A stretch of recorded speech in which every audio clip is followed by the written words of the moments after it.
అన్నదాత సుఖీభావ పథకంలో భాగంగా రైతుల ఖాతాల్లోకి సొమ్ము జమైన సందర్భంగా 100 ట్రాక్టర్లతో భారీ ర్యాలీ నిర్వహించిన జలవనరుల శాఖ మంత్రి నిమ్మల రామానాయుడు.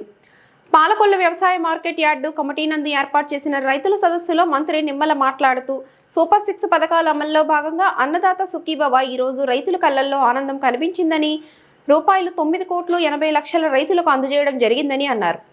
కూటమి ప్రభుత్వం ప్రతి రైతు ఖాతాల్లోకి 20,000 చొప్పున కేంద్ర రాష్ట్ర ప్రభుత్వాలు జమ చేశారని చెప్పారు. 2,000 కేంద్ర ప్రభుత్వం, 5,000 రూపాయలు రాష్ట్ర ప్రభుత్వం అందించిందన్నారు. రైతు సంక్షేమమే ధ్యేయంగా పనిచేసే కూటమి ప్రభుత్వం అన్నారు. కిస్సీ ట్రాక్టర్లు 50% సబ్సిడీతో రైతు పరికరాలు అందించిన ప్రభుత్వం ఏదైనా ఉందంటే అది కూటమి ప్రభుత్వం అన్నారు. 2019-24లో గత ప్రభుత్వం వ్యవసాయ శాఖను నిర్వీర్యం చేసిందని మంత్రి అన్నారు. ఇన్పుట్ సబ్సిడీ నిర్వీర్యం చేసిందని మంత్రి అన్నారు. ఆ రోజు సూపర్ 6 కార్యక్రమాల్లో భాగంగా ఇచ్చినటువంటి వాగ్దానాన్ని నెరవేర్చుకుంటూ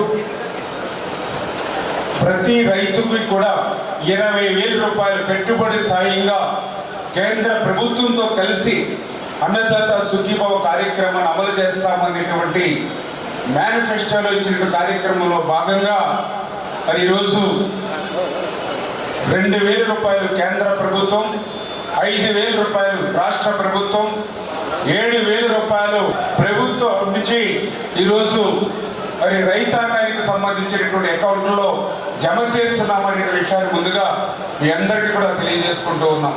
సబ్సిడీతో వ్యవసాయ యాంత్రీకరణ పరికరాలు 14-19 ఇస్తే మరి 19-24లో మీరు చూసారు రైతు రథాలు ఆ మాట నుంచి కనీసం పరకం ముక్క కూడా 5 సంవత్సరాల వాళ్ళ పాలనలో ఎక్కడ కూడా ఇచ్చినటువంటి పరిస్థితి ఆ రోజు లేనటువంటి స్థితి.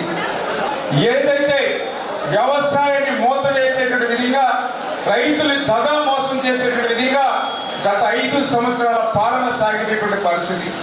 అన్నిటికీ మించి రైతు కష్టపడినటువంటి పంట ధాన్యం 6 కాలం పగలనక రాత్రనక వెండనక ఓననక కష్టపడి మనం పంట పండిస్తే ఆ పండించినటువంటి పంటను అమ్ముకోవాలంటే ఎన్ని ఇబ్బందులు పడ్డారో గత పాలనలో ఒక్కసారి గుర్తు చేసుకోమంటూ ఉన్నా.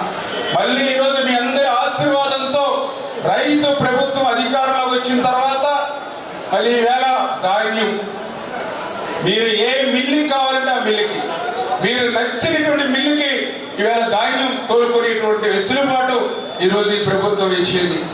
ధాన్యం అమ్మినటువంటి 24 గంటల్లోనే మీ అకౌంట్లో జమ చేసేటువంటి విధంగా ఇవాళ తెలుగుదేశం, జనసేన, బీజేపీ ప్రభుత్వం పనిచేస్తూ ఉంది. అదేవిధంగా గత ప్రభుత్వం బకాయిలు పెట్టినటువంటి 1,600 కోట్ల రూపాయలు ధాన్యం బకాయిలు కూడా మన ప్రభుత్వం వచ్చిన తర్వాతే రైతాంగానికి తీర్చినటువంటి పరిస్థితి.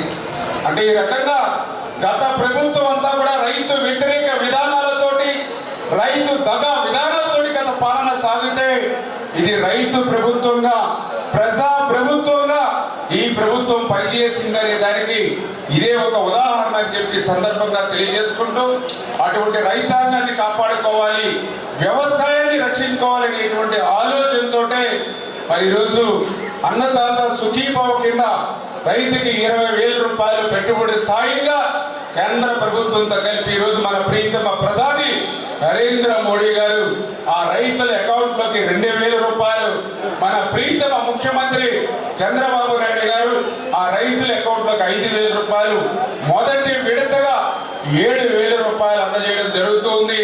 అదేవిధంగా రెండో విడతలో మళ్ళీ 7,000 రూపాయలు, మూడో విడతలో 6,000 రూపాయలు, ఈ రకంగా మొత్తం 20,000 రూపాయలు ఆ అన్నదాత సుఖీభావ కింద ప్రతి రైతుకి కూడా ఈ ప్రభుత్వం అందిస్తున్నందుకు, మరి దీనికి సహకరిస్తున్నందుకు మన ప్రియతమ ప్రధాని నరేంద్ర మోడీ గారికి, మన ప్రియతమ ముఖ్యమంత్రి చంద్రబాబు నాయుడు గారికి, మన ప్రభుత్వానికి పూర్తి అండదండలు అందిస్తున్నటువంటి మన ఉప ముఖ్యమంత్రి వర్యులు పవన్ కళ్యాణ్ గారికి, మన ఏదైతే వ్యవసాయ శాఖ మంత్రివర్యులు అచ్చెన్నాయుడు గారికి, ఇలా ప్రతి ఒక్కరికి సహకరించేటువంటి ప్రతి ఒక్కరికి కూడా పేరు పేరున కూడా రైతాంగం తరఫున ధన్యవాదాలు.